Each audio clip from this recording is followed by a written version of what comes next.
Number 1 channel के number 1 show कच्चा चिट्ठा में आप सभी का स्वागत है। आपके साथ मैं हूं सबीना तामंग देशमुख। कच्चा चिट्ठा के इस स्पेशल एडिशन में सबसे पहले बात गाजा में चल रहे महायुद्ध की। इजराइल ने कहा कि उसने हमास के एक बहुत बड़े कमांडर को मार डाला। एमन नौफाल हमास की सेंट्रल गाजा ब्रिगेड का कमांडर था। अब इजराइल के रक्षा मंत्री ने कहा कि यह युद्ध लंबा खिंचेगा, लंबा चलेगा। लेकिन अब ईरान की तरफ से आई दो बड़ी वार्निंग, दो सबसे बड़ी चेतावनी आप समझ लीजिए, क्योंकि ये बहुत खतरनाक इशारा कर रही है। ईरान के विदेश मंत्री ने कहा कि अगले कुछ घंटों में इजराइल पर बहुत ही बड़ा हमला हो सकता है।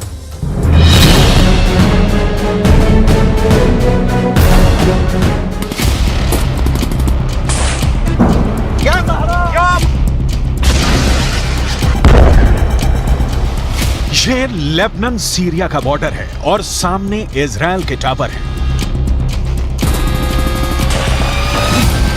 टावर पर छोटे रडार भी लगे हैं, कम्युनिकेशन सिस्टम भी लगे हैं और सर्विलांस कैमरे भी लगे हैं। तभी झाड़ियों में से निकलती है एक स्नाइपर की राइफल और फिर देखिए क्या होता है। पहले रडार पर गोली फायर होती है, फिर कम्युनिकेशन सिस्टम तोड़ा जाता है, फिर सर्विलांस कैमरे पर गोली पड़ती है। यह सब कुछ इजराइल लेबनान बॉर्डर पर हो रहा है।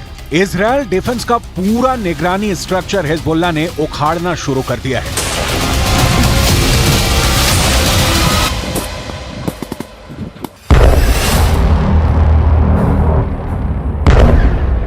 लेकिन इसके बाद जो होता है वो नेतन्याहू को डरा देगा। ये हनीता बॉर्डर पॉइंट है। यहां एक मिसाइल निकलती है और सीधे बॉर्डर पर खड़े इजराइल के मरकावा टैंक को फोड़ देती है। एक बार देखिए हमला कैसे होता है।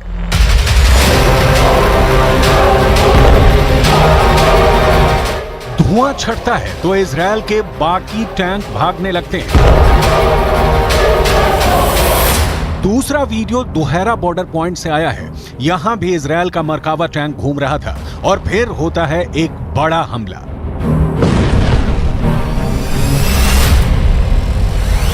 Hezbollah anti tank missile fire करता है। मिसाइल टैंक की तरफ बहुत तेजी से बढ़ती है और इजराइल के मरकावा में बहुत बड़ा धमाका होता है।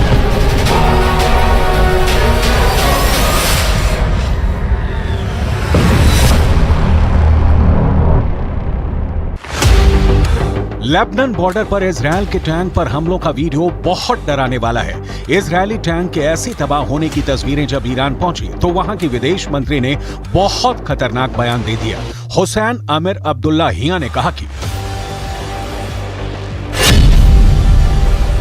अगले कुछ घंटों में इजराइल पर बड़ा हमला हो सकता है। हिजबुल्लाह की तरफ इशारा करते हुए ईरान ने कहा है कि अगर ईरान और लेबनान ने इजराइल को जवाब नहीं दिया तो इजराइल की सेना तेहरान और बेरूत पर कल हमला कर देगी। सूरत तदावुम जनायात जंगी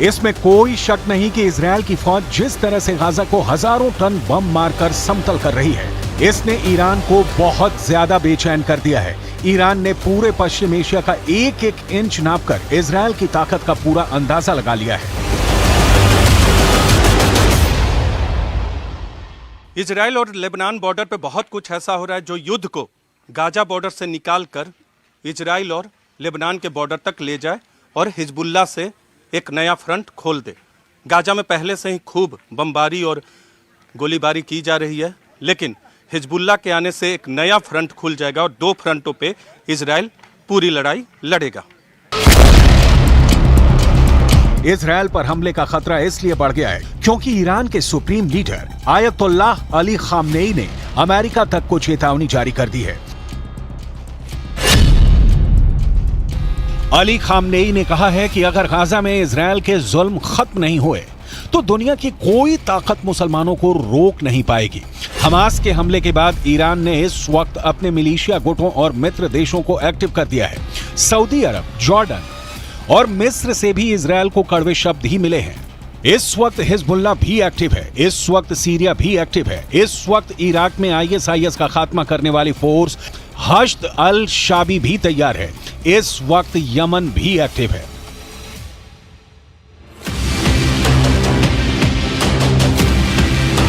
सितंबर महीने में ही यमन ने अपनी मिलिट्री परेड निकाली थी और इस परेड में ऐसी ऐसी मिसाइल और ड्रोन दिखाए जो इस इलाके में अमेरिका और उसके दोस्तों को परेशान कर सकते हैं। यमन वो देश है जिसने पिछले 8 वर्षों तक सऊदी अरब और उसके 15 साथी देशों से युद्ध लड़ा, जिस युद्ध में उसके खिलाफ अमेरिका भी रहा, ब्रिटेन भी रहा और इजरायल ने भी यमन के खिलाफ मदद की।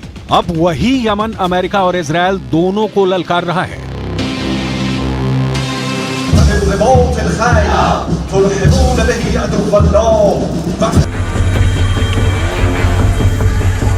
युद्ध की ऐसी ललकार, ऐसा गुस्सा, आप इस इलाके को पश्चिम एशिया कहकर बुलाइए, इसे खाड़ी कहिए या फिर मिडिल ईस्ट, नाम कितने भी हों, लेकिन इस वक्त यूक्रेन के बाद दुनिया का सबसे खतरनाक इलाका कोई है तो वो यही जमीन है। पिछले 4 दशकों से यह इलाका युद्ध देख रहा है।